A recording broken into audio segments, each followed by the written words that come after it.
Welcome, friends, to another edition of Economic Update, a weekly program designed to analyze and to make you familiar with the fast-changing economic realities of our lives, the things changing our jobs, our incomes, the goods and services we can afford to buy, our debt situation, investments, movements of capital, all of it, in order to make it clear and to make it understandable.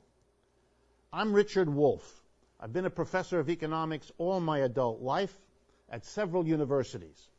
Today, I make my university activity at the New School University in New York City. I also write columns for truthout.org, a remarkable service every day of interesting, not so easily duplicated news and analyses with much emphasis on economics, but broader topics as well. Before we turn to the economic updates for today, let me ask you once again to keep sending us your comments, your criticisms, your suggestions, your questions. We read them all. We help design our programs with your questions and comments in mind. And we read a few on every program, but please understand we can't read all of them. We simply get too many, which is very flattering, but forces us to make that difficult choice. Send your comments, criticisms, questions, as always, either to my personal website, rdwolff with 2fs.com, or to our project website, democracyatwork.info. Either one will do. Let me begin today by noting something unusual. There has been much press coverage of the idea that we are in an economic recovery of some sort. True enough, the stock market has recovered a good part of what it lost, and corporate profits have zoomed up, as you'll hear more about later in the program. So wealthy people, big companies, stock markets where those folks play, those have recovered. But for the average American, nothing of the kind. Unemployment isn't even halfway back to the overly high amount it was in 2007 before this crisis hit. Homes are keep being foreclosed. No recovery there much either. So you might wonder, do folks at the top who talk about recovery, do they really believe it? Well, on the 2nd of April, we got an answer to that question. It came in a speech at Virginia Commonwealth University, located in Richmond, Virginia. Key speakers that night were two members of the Federal Reserve Board of Governors, arguably the top of the pyramid of the monetary authorities of the United States. Two of them. And here's what they had to say about the recovery. First, Jeffrey M. Lacker, president of the Federal Reserve Bank of Richmond, Virginia. His comments were clear. The American economy will not recover the losses of the Great Recession that we're still in. Will not recover. And what did the other point of view, represented by Charles L. Evans, head of the Federal Reserve Bank of Chicago, the other speaker? Here's what he said. The recovery has been postponed rather than canceled. One Board of Governor member says it's gone, no recovery, and the other one says it's postponed and cannot tell us until when. So much for what the folks at the top, whose job it is to monitor recoveries, what they think. The next time you hear a local politician or booster of our system talk about recovery, remember what these two members of the Board of Governors of the Federal Reserve had to say on the 2nd of April, 2013. My next update might intrigue some of you. It has to do with what many call a little touch of socialism here in the United States. It has to do with the one state out of 50, North Dakota, to be precise, that has a public bank. That's right. Back in 1919, a mass-based populist socialist organization by the name of the Nonpartisan League pushed through the North Dakota legislature the creation of a state bank. The argument was that the people of North Dakota shouldn't be enslaved, that was their language, to the big banks of New York, the big banks of Minneapolis, Minnesota, the big banks of the Midwest and Chicago, and so on. They should have their own people's bank, and that at the very least, the money that flows into the state government of North Dakota and to all the county governments and city governments, the people's money, if you like, ought to be deposited in people's banks. Any interest earned on that by those banks should be folded back into the coffers of the state to help the state do the things it does for its people. And moreover, that the state should favor local North Dakotans who need money for their personal needs, for their small businesses, and so on. And despite efforts of the banking fraternity of big commercial private banks to get rid of it, and despite the overcoming of those kinds of banks in some other states, North Dakota has held on right to this moment. They have the North Dakota Bank, the Bank of North Dakota, a public bank, not a private bank. So here's a few statistics about it. First, in 2011, the last year for which we have numbers, the profits of the bank that were rebated to the state of North Dakota, were $70 million. No minor amount of money. That was $70 million that the state of North Dakota had to pay for the things people in North Dakota need and want, or perhaps to allow the state of North Dakota to lower taxes on people because that money was coming through the bank whose profits, instead of going into the hands of private shareholders, went to the state of North Dakota. Number two, interesting.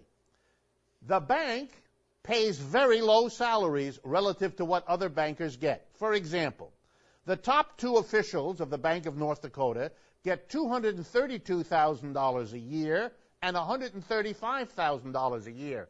For those of you familiar with big bank salaries, that is very low. Their salaries are as public employees, which the bank is, and consequently, they don't have to get those big bucks, and the money they might otherwise have taken shows up as profit of the Bank of North Dakota, rebated to the people and state of North Dakota. Last point. As a public bank, it has a different bottom line. It doesn't maximize profit for shareholders, for example. Here's an interesting program it has long had. It's a partnership in assisting community expansion. And here's what it does. Quote, provide loans at below market interest rates to businesses if and only if those businesses create at least one job for every $100,000 loan made to them. Wow. A bank that links its loans to job creation. A bank that doesn't say it's a job creator, but puts its money where its mouth is. A remarkable story. Will it change the system in this country? No. Is it enough to do that? No. But for those of you wondering about public banking and why that isn't an option, the answer for you is it is an option. It's been going for over 100 years in North Dakota, and in a conservative state that overwhelmingly voted for Mitt Romney against Obama, and that just passed one of the most stringent anti-abortion laws in the country. Isn't it interesting that they hold on to their public, not private, socialistically begun bank because it serves their needs better than letting that state money go into the hands of private corporations? There's a lesson there somewhere. And indeed, if you're interested, there's an association in the United States that is supporting the 20 other states that have some kind of legislation planned to possibly go in that direction and establish state banks. If you're interested in more, publicbankinginstitute.org. Go to the website, you'll learn all about it, and it's something that I think many of you will find interesting. My third update for today has to do with the cost of our wars in Afghanistan and Iraq. And it's a continuation of pioneering research done by Joseph Stiglitz, Nobel Prize-winning economist, and his colleague at the Harvard Kennedy School called Linda Bilmes, B-I-L-M-E-S. The latest paper by Professor Bilmes is called The Financial Legacy of Iraq and Afghanistan: how wartime spending decisions will constrain future national security budgets. Here's the basic position, although you can read the paper by going to the Harvard Kennedy School, John F. Kennedy School of Government at Harvard University, Linda J. Bilmes. Her basic point: the direct costs of the two wars are now about estimated at $2 trillion. That's right.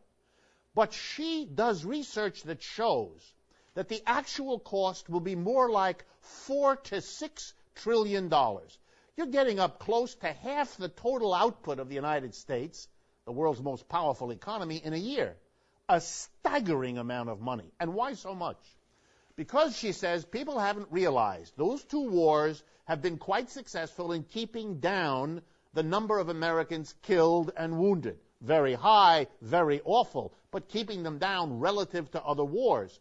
But the other side of that good news is that the 1.5 million people that have served in those two wars in the American armed forces and come home are now eligible for the rest of their lives to all kinds of help from the Veterans Administration, from the Department of Defense, that the government is going to have to pay for.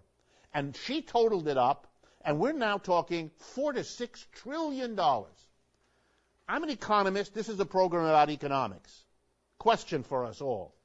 Would we have entered those two wars with all the other questions about them and all the other questions about whether they're appropriate, had we known that this will cost the United States taxpayer $4 to $6 trillion, mind-bending sums, over the next 30 to 40 years, the lifetime of the 1.5 million young Americans that served in the armed forces and are entitled to those benefits, which, by the way, have been increased?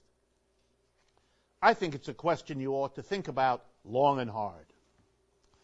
Our next update has to do with austerity programs.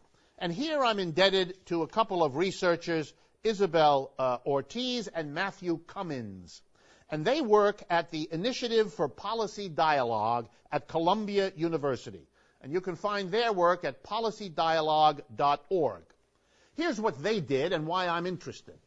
They surveyed other countries, not the advanced countries we hear about with austerity policies. And by austerity policies, again, I mean raising taxes on average people and cutting government spending on social programs. What they're doing in Washington right now, what began January 1st with the payroll tax increase, and what continued in March with the sequester as programs get cut back. How is that happening in the rest of the world? They surveyed all 181 countries in the world. And here's what they discovered: that austerity is the major program across the third world, what we used to call the third world, not just Europe and the United States and Japan.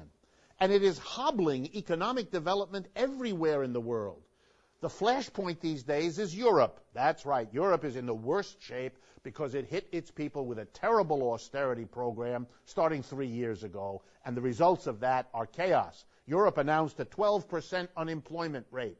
The United States right now, 7.7% and likely to rise because of the austerity here. But the Europeans, 12%, the worst since they began keeping records for the Eurozone in 1995. So what Ortiz and Cummins found is that austerity is the name of the game around the world. That this economic crisis not only has hobbled production and economic welfare, and not only has it been responded to by bailing out banks and large corporations and stock markets, as we've done here in the United States, but now the average person is being asked to pay for the cost of the crisis they didn't cause and for the cost of the bailouts they didn't get. And that's taking the form of raising broad-based taxes on people and cutting government programs. And it is happening in small countries and large countries. Countries in Asia, Africa, and Latin America, as well as Europe and North America.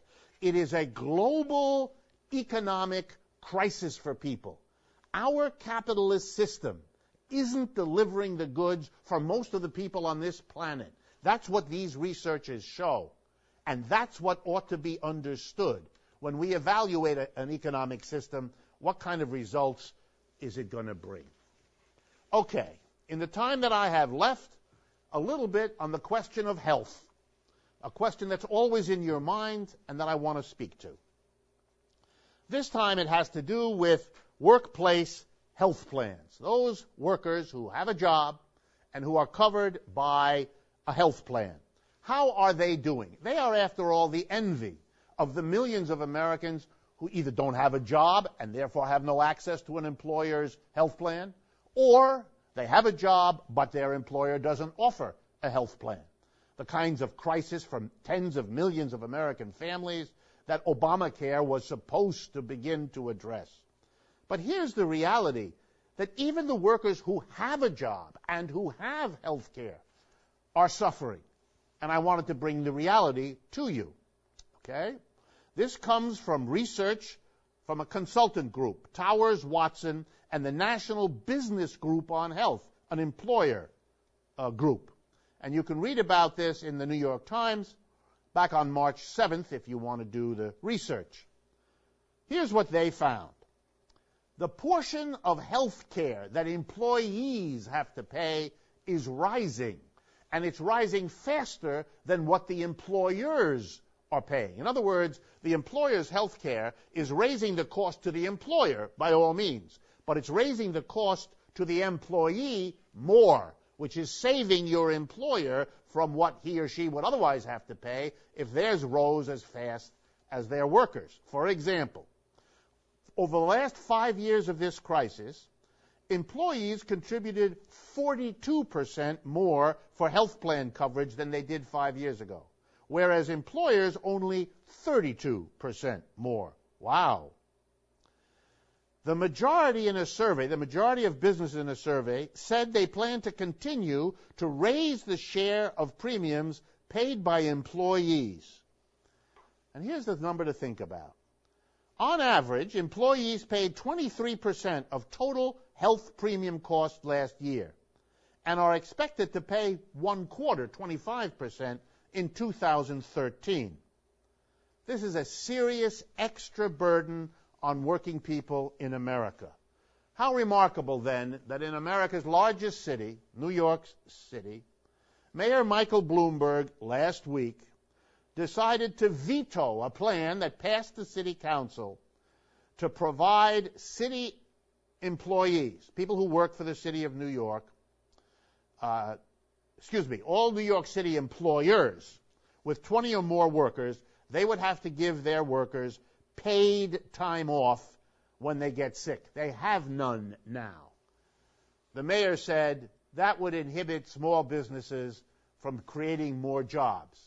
So the workers in New York will continue, if they work for someone who has more than 20 employees, not to have an employer required to provide them with even one sick day paid per year.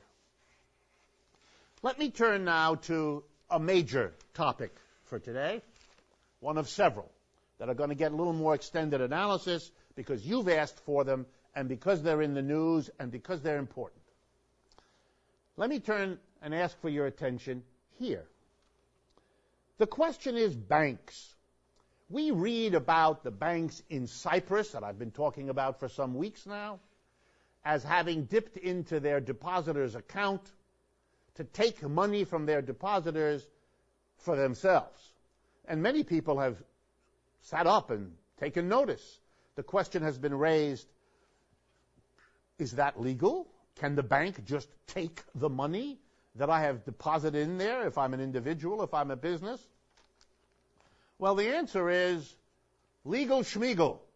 It's not clear whether it's legal. It is clear that the Cyprus government did it, that the European governments told the Cyprus government to do it, and that if you look close at the law here in the United States, there are conditions under which American banks can do it, and that includes the so-called FDIC-insured accounts. So what's going on? To understand it, let's remember what a bank is. A bank gets money three ways. Number one, investors can buy shares in a bank. The bank issues shares. You or I buy a share, say for $50. We get a piece of paper saying we're a part owner of the bank, and the bank gets the $50. That's one way it gets the money that it uses to do its banking business. The second out of the three ways the bank can get money is to borrow it. It can go around and say to people, please become a creditor of my bank. Give me a loan. And that'll give me money to work with as a bank. And I will give you a promise to pay, usually called a bond of that bank, a promise to repay that loan with interest agreed to with the lender. And the third and final way a bank gets money is from deposits. Businesses and people who come and put their money into a checking account, a savings account, a certificate of deposit, whatever the various forms. So that's it. Banks get investments from shareholders, loans from creditors, and deposits from individuals and businesses. Then it is the task of the bank to move that money from the people who have obviously decided not to spend it. The investor isn't spending it, the lender can't spend what he's lent, and the depositor, for the time being, isn't spending it because otherwise they wouldn't have put it in the bank in the first place. The bank takes that money and moves it into the hands of people who do want to spend it now. Individuals and people who want to borrow from the bank to pay for their credit card, to pay for their child's education, to expand their business, to run the government if the government borrows money from banks, which it does. So the banks get money in and lend money out. And the profit of the bank is simple.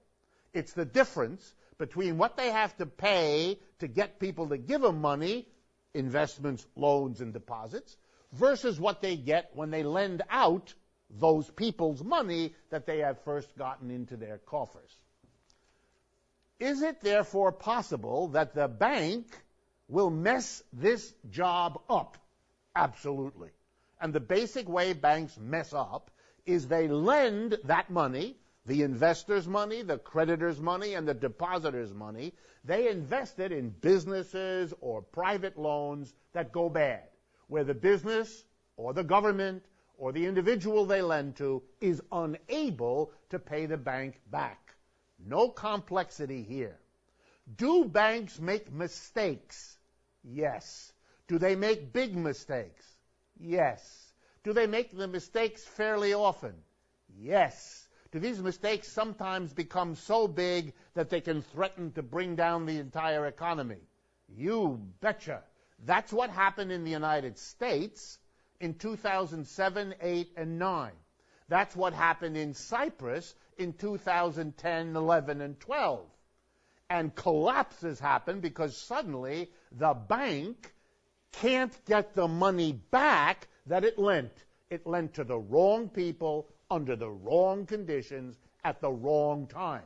It's not what banks are supposed to do. It's not what they promise they're going to do.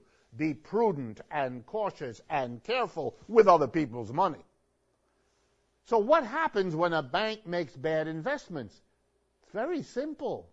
They can't pay back the investors who hoped to make profits, the creditors who wanted to get their loans back and interest paid, and the depositors who just wanted to have access to their money. And when a bank fails, it is suddenly scare time. Scare time for the investors who are risking losing everything if the bank collapses and declares bankruptcy. The creditors who stand to lose part or all of the money they've lent to the bank if they can't get it back, if the bank can't repay its loans. And now what we've learned from the Cyprus disaster is that the depositors can lose also.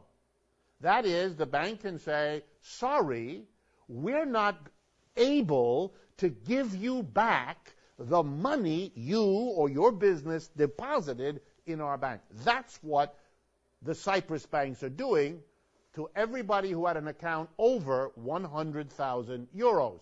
And there were plenty of Cypriot and foreign depositors in that situation. The banks will sometimes turn to the government and say, help us. Because why? Because if we tell the investors, you lose everything. If we tell our creditors, you lose almost everything. And if we start taking the money from our depositors, The businesses are going to close. The depositors are going to take whatever money they can get and run from this country, from our banks, and it'll descend the entire economy, destroy it, collapse it. We'll all go down. We banks are so big and important that our failure is more than the economy can cope with. We are too big to fail. If that argument works, as it often has, as it did in Cyprus, as it did in the United States, leads the government then to use its resources, its tax revenues, its promises to pay, its guarantees, you name it. The resources of the Treasury Department of the United States, the resources of the central bank, or what in this country is called the Federal Reserve, all of those can be made available, and that's what happened in 2008, 9, and 10. And that allowed the government to begin to use the people's money, the government's money, to pay off either its investors or its creditors or its depositors or who knows what combination of them. That's how it works. Is it only banks in little countries like Greece or Cyprus that do this? Well, I've already answered that question. The United States, the biggest banks in the world, do it. What we're seeing in the press is a strange story. The Cyprus banks are being portrayed as having accepted questionable money, maybe money from illegal activities or illegal businesses, and engaging in accepting that money and then letting that be used, and in the course of that process doing money laundering, kind of hiding where the money came from because it now comes from a legit account at a Cyprus bank. Did the Cyprus banks do that? It looks like it. Did they make bad investments? Clearly so. But is that something peculiar to little banks in little countries? And the answer is, of course, not at all. That is precisely what biggest banks in the world, and I mean Bank of America, Wells Fargo, Morgan Stanley, banks like that, have all been caught up in doing. Money laundering is not limited to little countries out there. Yes, it's a specialty in places like Cyprus, Luxembourg, Switzerland, Liechtenstein, the Cayman Islands, and other places. Little countries that have very little going for them and so are very attracted to becoming banking centers. And indeed, they are competitors of the big banks. So maybe part of whacking these banks in little countries, making it out as though they're doing something inappropriate, will end up having the money that used to go there go back into the big money center banks. Good news for them. All banks do this. And the basic question, which goes back to our earlier discussion of the Bank of North Dakota, is this. If the whole society is hanging on the outcome in terms of a terrible crisis, in terms of the costs of huge bailouts, if we're all implicated in what the bank does, how do we possibly justify allowing a small group of people, the major shareholders, and the board of directors of the bank chosen by the major shareholders, this tiny group of 20, 30, 40 people, how do we allow them to make the decisions we have to live with? How do we allow them to make decisions aimed at maximizing the profit of the bank when the results of those decisions done for the bank's profit can plunge all of us into the global crisis we are now in the 6th year of suffering through? I don't think there's an answer to that question other than the one you know from listening to this and from thinking about this is the answer that all societies, European, American, African, Asian, everywhere, ought to be taking. Democracy, the idea that if we live with the results of a decision, we have to be part of making it, is not well served by a private banking system in the first place, and by a private banking system that fails as often and as cataclysmically as this one, for sure not. We'll take a short break and be back in a moment. Welcome back. This is Economic Update, and I am Richard Wolff, your host. We turn next to a number of economic updates that need a little bit of analysis. So I'm going to indulge myself and ask you as well. There is a city that is in extreme trouble in the United States. But because of the trouble of Stockton, California, the city in question, and it's a big city, because its problems are so similar to problems of many other cities across the United States, it bears close watching. And we have talked about it before. Here's the problem. The economic crisis has hit Stockton very hard. It borrowed money to engage in all kinds of programs that the people of Stockton wanted. It used big banks in New York to help it borrow that money. That turned out not to be such a good idea. It also suffered from the fact that the housing crisis meant that many homeowners in the Stockton area were unable to maintain their mortgages, that the price and value of homes fell in that area, the tax revenue the city could get from property taxes diminished. You know the story. It is everywhere. But it hit Stockton particularly hard.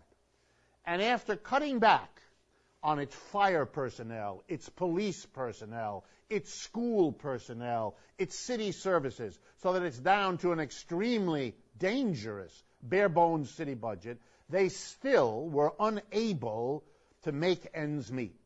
And so they took the step available under United States law for a city, a municipality, to declare bankruptcy, the way an individual can and the way a business can under U.S. law.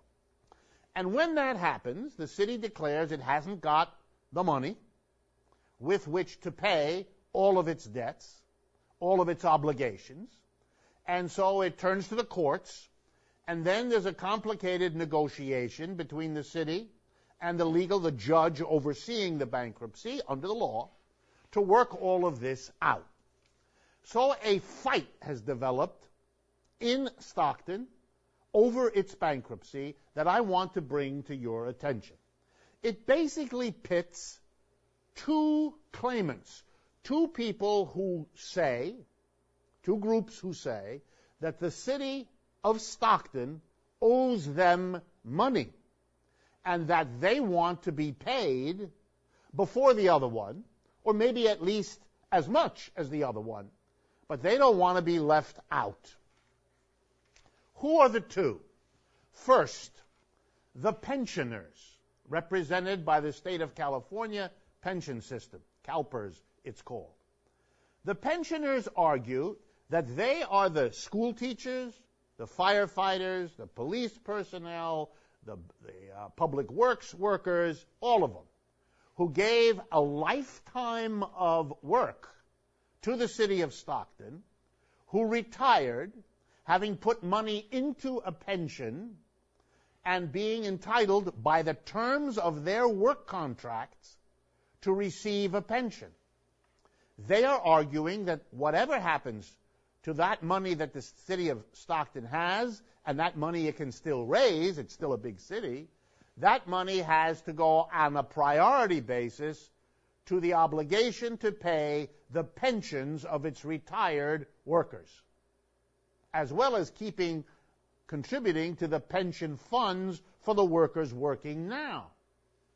On the other side are the creditors, most of them being big banks who arranged, guaranteed, hold the bonds, the debts, the IOUs of the city of Stockton. So the question is, what are you going to do when you can't, as a city, take care of both the pensioners and the creditors? The creditors being banks, financial companies, anybody in a position to have enough extra money to lend to a city like Stockton. Well, you know you're talking about folks at the upper end of our economic system. Whereas the pensioners, people living on a pension from a public job, teacher, firefighter, police person, those are your average people. So that's what this is. We are seeing one of the effects of an economic crisis, the bankruptcy of a significant city in the United States, Stockton, California, bringing us up right against it. Who are we going to take care of when an economic system doesn't work? Are we going to take care of the people who did the work? Or are we going to take care of the financial institutions that make the loans and collect the interest? The ones who got the bailouts, the ones whose often inappropriate investments helped bring us the crisis, or the pensioners? That issue is being fought out everywhere in the United States. The reason I talk to you about the Stockton bankruptcy is it's right out in the open there, real clear. A chance for the judge and for the judge of public opinion to talk about, first, who gets taken care of when an economic system breaks down? And number two, why do we stay with an economic system that breaks down this badly and this often, plunging us into this kind of choice? Let me turn next to an economic update that is often on our minds. It has to do with manufacturing in the United States. Many people say, and with justice, that we are now in a period when there's some increase in the number of manufacturing jobs, at least over the last few months. Well, it's true that the statistics for March don't look so good. But the statistics of the 2 or 3 months before that did, and the minute statistics look good in this area of manufacturing, there's an awful lot of people who want to say that manufacturing is somehow coming back to America, that we are regaining. I think the reason we want that is because it's the opposite of the truth, that we know somewhere how much the manufacturing base of the American economy, manufacturing meaning men and women who make the things that we wear, that we eat, that we sit on, that we drive in, that we work at the keyboard of, etc. So I wanted to give you the real hard statistics so you know what has been happening to manufacturing, and you know it in the hard reality rather than the media hype. So here's how we're going to do it. I'm going to compare 1970 to 2012, the last year for which we have numbers. So here are the numbers. In 1970, 19.6 million Americans had jobs in manufacturing, jobs making goods and services. 19.6 million. In 2012, ready? We have 12 million. That is a catastrophic drop. During that time, by the way, output of manufacturing goods went up in the United States. But the manufacturing that went up was done with many fewer workers, as you can see. Basically, more than one-third of the workers in manufacturing in 1970 aren't having those jobs anymore. Manufacturing is shrinking, dying in the United States. We have over 310 million citizens. 12 million of them have manufacturing jobs. There is no way out of that. To pretend and to look at a couple of months' statistics doesn't change what that means for the people involved and for the country as a whole. Another way to look at it. In 1970, 25% of non-farm payrolls were in manufacturing. 25%. That's partly because we had more people working there, but it's also because the pay you got in manufacturing in 1970 was quite high. In 2012, it dropped from 25.1% of non-farm payrolls to 8.9%. A much bigger drop than the sheer number. And you know why? Because the jobs in manufacturing not only shrank, but the jobs in manufacturing were paid less relative to other jobs in 2012 from what had been the case before. So our manufacturing sector is not only shrinking, but it is becoming less lucrative for the people in it. Finally, for today's analytic part of our program, I want to talk to you about something I noticed in the discussions coming out of Washington. The president and the Democrats on the one side and the Republicans on the other are bargaining over what to do about the terrible sequester that went into automatic effect on March 1st. Huge amounts of cutbacks across the board in everything the federal government does, on top of the increase in taxes on working people, the rise in the payroll tax that began January 1st. And the president and the Congress are aware that hitting our already shaky economy with rising taxes that gives people less to spend, and government cutbacks, which means the government is spending less too, is a 1-2 punch that is going to hurt our economy, just like these sorts of austerity policies have done in Europe, as we can see. So they're trying to figure out what to do. And they're thinking of raising taxes on rich people. Some. Republicans hesitate. The Democrats push. It's not too clear which way that's going to go. And then there's a question of big cuts in things like Medicare and Medicaid and even Social Security. The Republicans generally push for that. The Democrats are more hesitant. But here's an interesting thing. They're not going after the corporate income tax. That is, the tax not on individuals, you and me, but on businesses. Corporate profits are considered the income of business, and they are subject to an income tax in the United States, just like the incomes of individuals are subject to an income tax. And on that, the Republicans and Democrats seem to be largely in agreement. And here's what they agree upon. Anything done to corporations' tax obligations should be, and this is the word they use, neutral. And here's the idea. We may close some loopholes that businesses are now using, but don't worry, businesses, we'll cut the overall tax rate on your profits.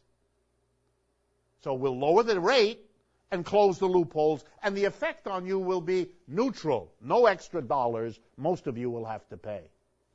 So my question, is it reasonable to be neutral towards the corporations? And here's something in the way of an answer. I looked at the period from 1980 to 2012, and I asked, what happened to profits, business income, as a share of the total value of goods and services output, our GDP? What happened to profits from 1980 to 2012? And here's what I found. Before taxes, if you look at profits before the company pays taxes, the profits went from 8% of the GDP, corporate profits, to 12%. That's right. Over the last 30-odd years, corporate profits rose by 50% in America. They're not having a hard time. They're doing wonderfully, especially at a time when most Americans weren't. But then I looked at after-tax profits. How did their profits do after you take account of whatever taxes they had to pay? And there I found something even more delicious for them. Profits as a share of GDP, after-tax profits, went from 4% to 10%. That's right, they more than doubled. What an extraordinary story. Taxes on corporations fell as they were making more profits than ever. Why are we being neutral to the part of our economy that did the best over the last 30 years, that is in the best position to pay, that got the chief bulk of the bailouts, and whose stocks have recovered? My goodness, neutral to them? They're the ones who ought to be in the forefront of paying for the crisis they brought to us after all. In the final minutes of our program, quickly, I often try to talk about a worker's self-directed enterprise to counter the notion that it can't be done or is rare. This time, because of time limits, I'm going to suggest very briefly that you hear me out and then go and follow up on this if you're interested. If you want to follow up, there's a long two-part story by an author named Jane Slaughter, S-L-A-U-G-H-T-E-R. Just go to labornotes.org, the source for the story. It's about a company, a worker co-op called Tradoc, and it's in Mexico. It's a tire factory that was closed by the big international tire company that used to run it, having to do with the Continental Tire Corporation that some of you are familiar with. Back in 1995, there was trouble. There were strikes. When it was over, the company decided to close the plant. And that happened around 2005. And the workers, to hold on to their jobs, felt they could do it better than the company that wasn't making money, that caused the strikes, and that quit. So 1,050 workers, we're talking about a large enterprise here, changed from a capitalist, top-down, board of directors, shareholder-driven enterprise to a collective, democratically won, workers' self-directed enterprise. They've been going strong since 2005. Wow. Workers own it. Workers run it. And if you're interested in how it works and learning about it, go to labornotes.org and look for the two-part story by James Slaughter. Finally, I want to respond to a couple of questions you've asked me. First, there are people who criticize what's going on in the name of something called pure or clear or perfect capitalism. Here's their idea, that the problems of our system are not about capitalism, the system that I talk about and that I'm critical of. No. Their argument is, if we really had a proper capitalism, a pure capitalism, it would in fact work beautifully for everybody. And that the problem is that the government, basically, the state, has intervened with rules and regulations and taxes and all the things that governments do that have messed up what a pure capitalism could provide us. I've heard this argument all my life. I think it happens particularly when the capitalism we have really isn't working very well and everybody knows it. Because that forces you to either say, wow, we can and should do better than capitalism, or, and that's a scary idea, or to imagine a pure capitalism that wouldn't be delivering these awful outcomes that we see around us every day. But I believe, in all honesty, that it's a fantasy. It's an imaginary. The state has always been involved in capitalism, from the earliest times in England to the spread of capitalism in the United States, in Europe, and everywhere else. To imagine a capitalism without the state is to imagine a capitalism we have never seen and have never experienced. Somebody has to enforce what we do in a market. Somebody has to enforce the relationship between workers who produce everything and the employers who take a big chunk of it. If you don't have a state, you can't really run that very well. So it might be a fanciful idea to imagine a capitalism without a state, but in real practice, it's not available. Here's a second question that has come in that I think also reflects what many of you are interested in. It asks this question: if you actually had an economic system based on enterprises that workers themselves directed, in the way we have discussed on this program, wouldn't there be a kind of similar problem when it comes to scarce resources, whether that be fossil fuels or water or anything else? Wouldn't these kinds of enterprises also be competing for them and likely to behave in ways driven by the competition for scarce resources that capitalist enterprises do? So let me answer that question unambiguously. I don't think so. And let me explain why. In capitalism, every enterprise is driven by the haunting reality that if they don't make a profit, if they don't bring in more money from what they do than it costs them to do it, they're going to go out of business. They're going to be unable to function. And then that sets in motion a whole set of cataclysmic events. They'll have to close their factory, their office, their store. They'll have to fire some or all of their workers. They will have to disappoint all the other companies they buy from because they won't continue to, thereby spreading the pain through the market, if you like. That's what happens in an economy that's run in a capitalistic way, because profit is the bottom line. Profit is what determines whether you survive and grow or shrink and die. But not so in a worker self-directed enterprise. There's no need for that. If, for example, a particular resource is scarce, that then is just a problem to be solved.